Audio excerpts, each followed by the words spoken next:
Hello. Well, last week we were introduced to Gideon's call by God in Judges 6, and this week we're going to be introduced to his deliverance ministry, his saving his people, and that's going to be in chapters 7 and 8. So I hope you'll get your Bibles and turn to Judges chapter 7. Then Zerubbabel, and it's a whole lot like the man we're going to find in the book of Ezra, but it's not Zerubbabel, it's Zerubbabel. Baal meaning the male fertility god, master, owner, Lord. And that's Gideon. We see his name was changed back in chapter 6:32 as he obeyed God and destroyed the altar of Baal that was in his at his home. And all the people who were with him rose early and camped beside the spring of Harod. Now, Harod means trembling. It's kind of a play on the word found down in verse 3. And the camp of Midian was on the north side they were at a geographical location, the very same as where the Philistines and later on Israel is going to meet under Saul and Jonathan. And notice it says here on the north side of the hill of Moriah. Now Moriah means teaching, we think. We know there's the oak that we learn of Morah, and it's found in the book of Genesis chapter 12 verse 6 and Deuteronomy 11:30. You might want to check that. It's a very famous place then. And the Lord said to Gideon, the people who are with you are too many. Now isn't that a ridiculous statement? Kind of reminds me of what must have happened when God said we're never going to walk around Jericho 6 days, and then we're going to blow the horn once and walk around on the seventh day 7 times and blow the trumpet, and all people are going to shout and the walls are going to fall down. And you can hear him saying, sure. Well, that was where this was. He's going out to fight 150,000 Midianites, and God says you got too many men. Isn't that something?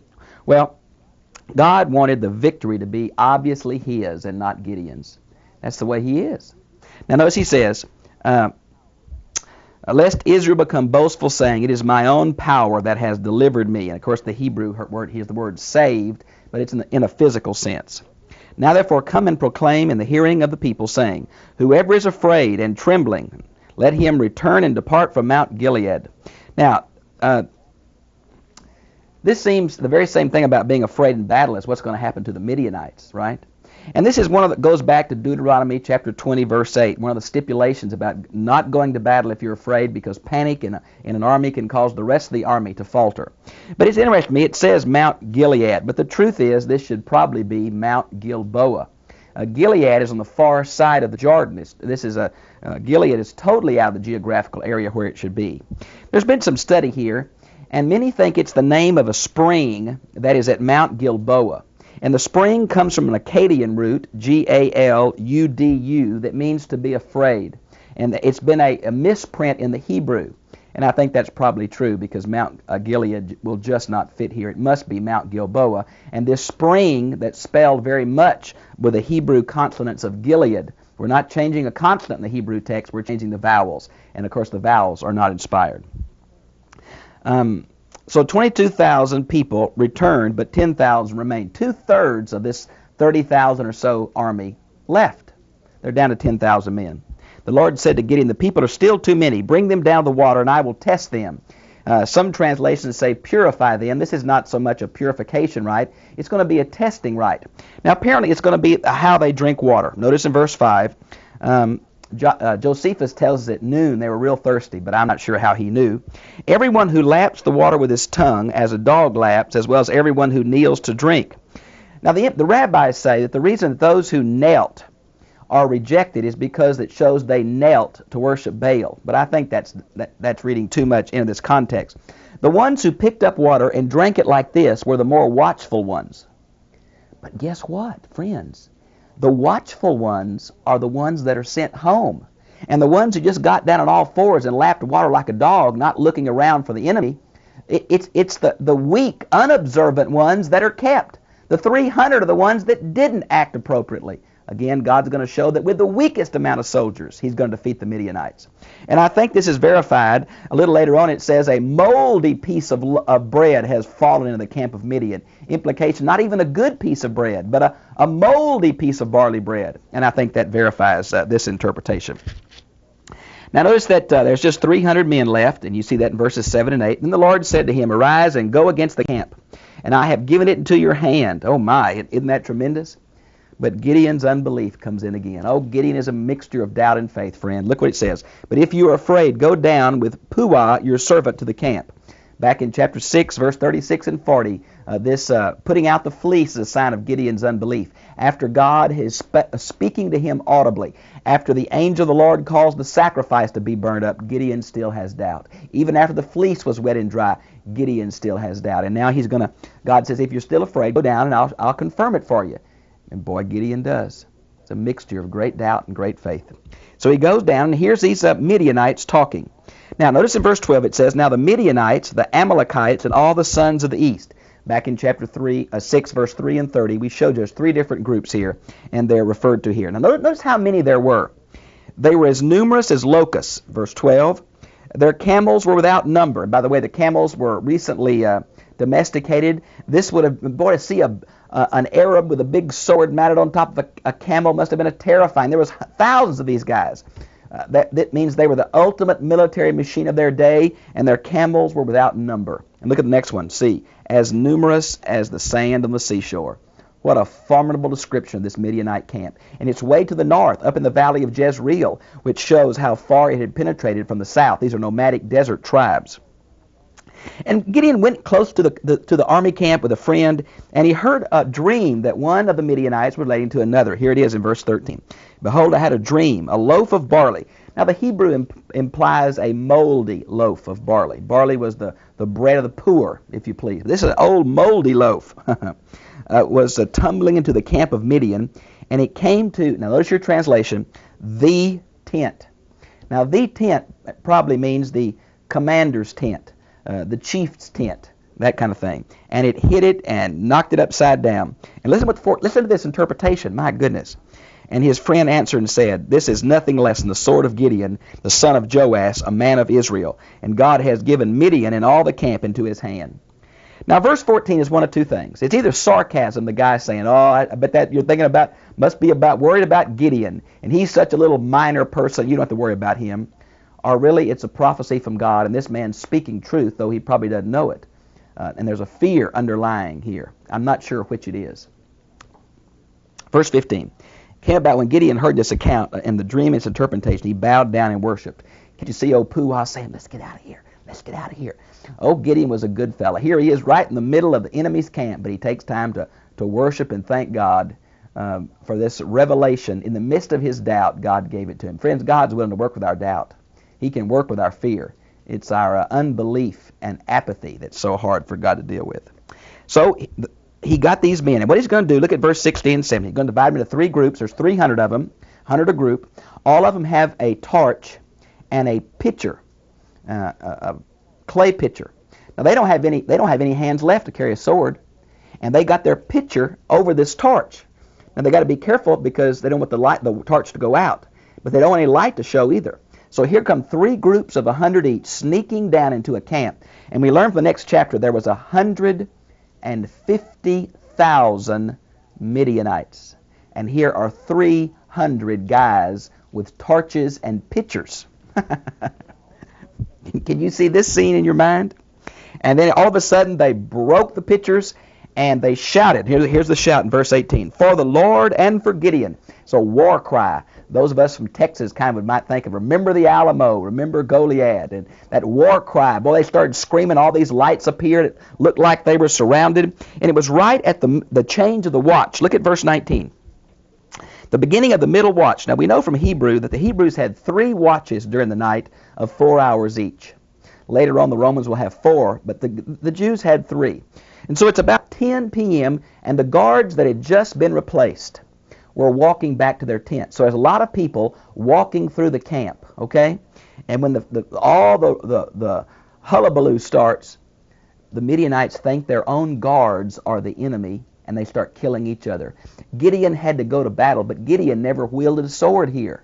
The people are going to kill themselves and then rush off into the night. And Gideon's men didn't even have a hand free at that point. So that's what happens. They break it, and they blew the trumpets, and they begin to kill each other in verse 22. And now here we have some place names. This Amo Meholah, we're not sure what it is. It's called the Dancing Meadow, but we don't know where it is. Notice they're going to pursue Midian. And in verse 24, he's going to call for the help of Ephraim. We're going to see in the beginning of chapter 8 that Ephraim was mad that they weren't called in earlier. But apparently what happened, Ephraim was the larger tribe just south of Manasseh, and Gideon tells them, go to the Jordan and cut off the retreat places. There's only certain fords of the Jordan where you could cross safely. So Ephraim, with all their manpower, they're the ones that really fought the battle. They cut off the retreat at the Jordan of all these tens of thousands of desert nomadic tribesmen coming with their camels. And they fought a major battle here. Gideon's still back at the camp, apparently. And so this is what happened. He cuts them off, and there's where the big battle occurred. Now, in verse 25, 2 of the leaders of Midian got away. Now, one wonders if they may have been an advanced force that left their women and children and the herds and kind of went on ahead. And Ephraim cut off the main body, but this group apparently got away because Gideon's going to pursue them into the Transjordan area. Now, their name is Orab, which means raven, and Zeb, which means wolf. Now, we're not sure if this was their real name or the Jews had changed it slightly, but whatever. And so that's how chapter 7 concludes. Now, notice in verse chapter 8. Then the men of Ephraim said to him, what is this that you have done to us, not calling us when you went to fight against Midian? And they contended with him vigorously. Man, it's about to be a tribal hair pull right here. They wonder why they weren't in on this planning. Gideon uses real tact here. It shows that he is a humble man. He says in verse 2, well, now what I have done now is comparison to, what have I done is comparison to you. He's saying, you had the major battle. You had the major fight at the fords of the Jordan. I just ran them your direction. And secondly, he says, is not the gleanings of the grapes of Ephraim better than the vintage of my hometown? Now what he says is, you all have always been the strongest tribe. You've always had the power. Your leftovers are better than our best of Manasseh. Now that was a humble way of saying this, and the men of Ephraim said, thanks, we understand. And that they dropped it right there. And God had given the leaders of Orb and Zeb into your hands, and what are we able to do in comparison with you? And then their anger towards him subsided when he said that. And of course, the word anger is the ideal of wind. I used to get tickled at my teenage daughter, why is wind and anger related? I used to kid her that I could tell her attitude by the size of her nose, just how much air is going in and out. It's kind of an anger level. I think that's the reason it's related. Now, in verse 4 and following, we have Gideon pursuing these 15,000 remaining warriors. And there are 2 Hebrew cities on the Transjordan area. One of them is Succoth, and one of them is Penuel. Of course, Penuel is where Jacob wrestled with the angel. It's on the brook Jabbok in the Transjordan area. He asked them for food for his men, only 300 men. And these 2 Hebrew cities said, we're not sure you're going to win the battle. We don't want to feed you and then have these other Arab tribesmen mad at us. No, we're not going to feed your men. And Gideon gets really, really angry. And notice what he's going to do. He says he's pursuing Zebah and Zalmunna. This is another group of leaders, or possibly it's part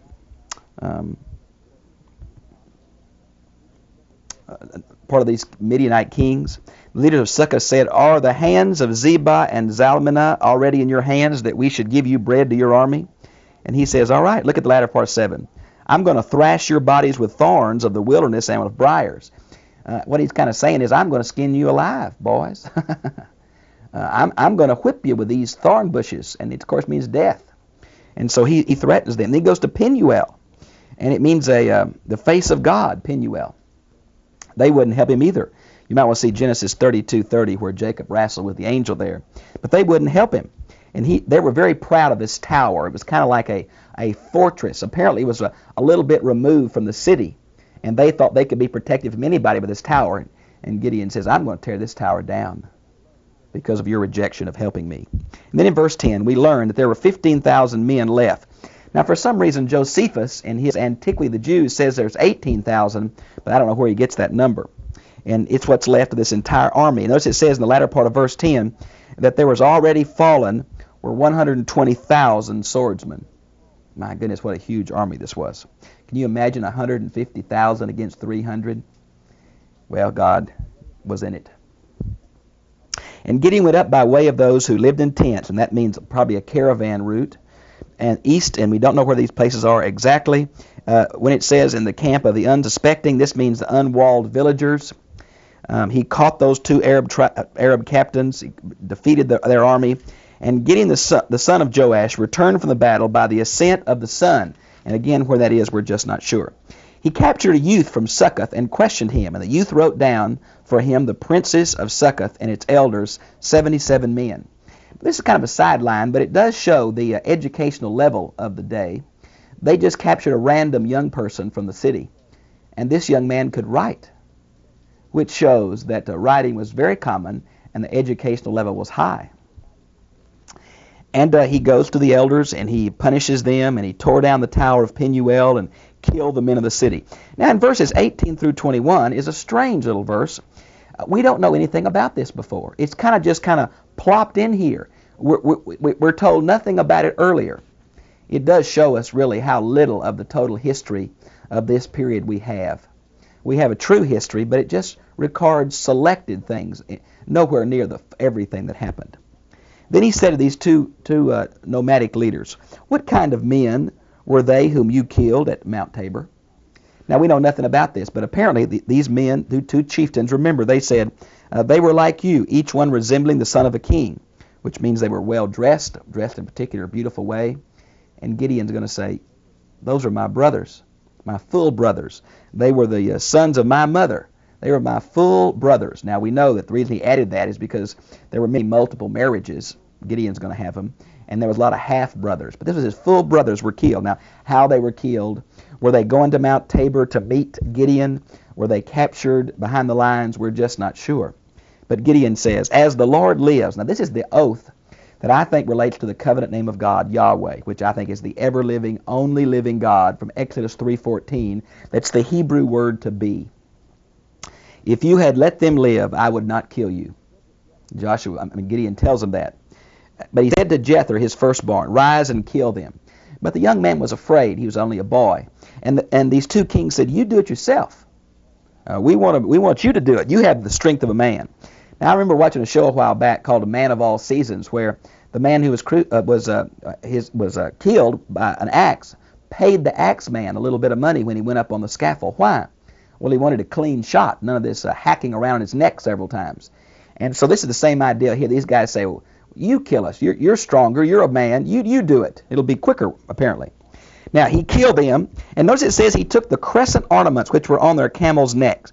Now, we learned from Isaiah 3:18 that the Arabs were characteristic of these half-moon. Today, on many of the flags of the Arab world, this crescent moon is still there. It was made of gold and silver. It wore around the neck of the camels. I think many of the people themselves had this crescent-shaped symbol around their neck. And then notice it says, then the men of Israel said, rule over us, both you and your sons and your sons' sons. Now what they're offering to Gideon is not only kingship, but succession. But Gideon apparently knew his Old Testament. He knew that back what happened in not First Samuel, that's ahead. But he knew what happened in Deuteronomy about the warnings against a king, Deuteronomy 17. And he's a little reluctant here. This same thing is going to come up, of course, in 1 Samuel 8:5, where the people want a king. And that's when Saul is appointed. But here we have the reluctance. And apparently Gideon was smart enough to know that God was meant to be the king of Israel. You might want to see 1 Samuel 8:4, where God says, they've rejected me from being king, not just you, Samuel. And I think you ought to see that. And Gideon said to them, I'm not going to be your king, but a lot of the things that a king gets, he asked for. He asked for the spoils of war, the chosen spoils. And he said, I would like for each of you to give me an earring. Now what is this talking about? Well, we learn from other sources that these Midianite Ishmaelites, nomadic desert warriors, wore one earring. One earring. And when you know there's 150,000 of these dudes, one from each of these folks is quite a lot of earrings. Matter of fact, when they add it all up down here in verse 26, we're not sure if it's which there are two different shekels, two different weights. And it's somewhere between 40 and 75 pounds of metal, precious metals. Wow, it's a lot. Now, these earrings were in the Ishmaelites. Now, I thought they were Midianites. The Midian comes out of Keturah, one of the wives of Abraham, Genesis 25:2. And Ishmael comes out of Hagar, Genesis 16:15. But if you know Genesis 37:28, That, of course, is the selling of Joseph into slavery. They're called Midianites in one place, and they're called Ishmaelites in another. So it seems to be Midianites are a reference to a confederacy of nomadic desert tribes. The word Ishmaelite comes to mean traitor, kind of like Canaanite does. And maybe it's just had a different connotation than the racial idea. We're just not sure. And they said, we will surely give them. So they spread out a garment, and each one of them gave an earring, and the weight of the gold he requested was 1,700 shekels. That also, by the way, shows you how many of these Midian warriors there were. And Gideon made it into an ephod. Now, my goodness, I wish I knew what this is. An ephod. Back in Exodus chapter 39, I believe, verses 1 through 26, this is the description of the priest's clothing. The ephod seems to be this beautiful robe that the priest wore, to which the breastplate was attached, that had the pomegranates and the bells around the bottom. It seems to be a priest garment, and that seems to be true in, for sure, Judges, 1 Samuel 2:28, 1 Samuel 14:3, 1 Samuel 21:9, and of course Exodus 39, 1 through 36. But there are some places where it seems possible that the ephod could refer to an idol. And let me give you a few of those references. It's just possible. It doesn't have to, but it could. Judges 17:5, Judges 18:14, Judges 18:18, where it might refer to some kind of an idol. So he made this ephod. Now, he either made a priest robe, and most commentators would say he was trying to know the will of God by reduplicating the high priest garment. And you know, the ephod was the thing behind the breastplate where the Urim and Thummim was kept, where you knew the will of God. And so we're going to give him the benefit of the doubt. But look what happened. And all Israel played the harlot with it there, which seems to imply it became an idol. And play the harlot, of course, is used in a spiritual sense for going after other gods. But I think here it's probably a physical sense into going after the Canaanite fertility gods, Baal and Ashtaroth, which is called such a problem in the book of Judges. But anyway, Gideon delivered the people, look in verse 28, for over 40 years, or one generation. Now Gideon had 70 sons in verse 30. Now, well, that's a lot of sons. Even if you have a bunch of wives, that's a bunch of sons. The word 70 is a round number. It's used several times in Judges for a round number. It's used several times that folks had that many children. You might want to see Judges 1:17, 2 Kings 10:1. And the word 70 is used in a round sense in Judges 12:13 and 14. So I would say that it doesn't have to be literally 70. It could be a large number of sons, but he had a lot of wives. So he multiplied wives to himself like a king would, and he took the spoils of war like a king would. And so you see how even though he rejected being king, he took all the accoutrements of the office. Now, it mentions here that he and his concubine who was in Shechem bore him a son and named him Abimelech. Now, another part of this idea of him, although he rejected being king, he allowed his concubine to name his son by her Abimelech, which means my father is king, which either is the hope of the mother or it's going to be the hope of the mother for the son. Now, this concubine, Josephus names her as Drumah, D-R-U-M-A-H, but we don't know who she is. But the fact she lived in Shechem is pretty much what we know of ancient practice of concubinism. She was not a harlot. She was a semi-legal wife. Her children were her children, named after her, and lived with her in her city, not with the father. We see some of that, of course, in how Samson, the woman he noted, the Philistines, was this way in Judges 15:1 and Judges 16:4 and following. Now, Abimelech, as he grew older, Gideon died, and then it comes about that really this whole of chapter 9 tells about Abimelech. Now, he is not a godly judge. He is one of the minor judges, I think, and really I don't even count him as a judge when I teach this in my classes at the university. I think he is a wicked example, and we're going to see that in chapter 9. So I think I'm going to hold off in verse and pursuing this in any great detail, but just kind of summarize the rest of this chapter.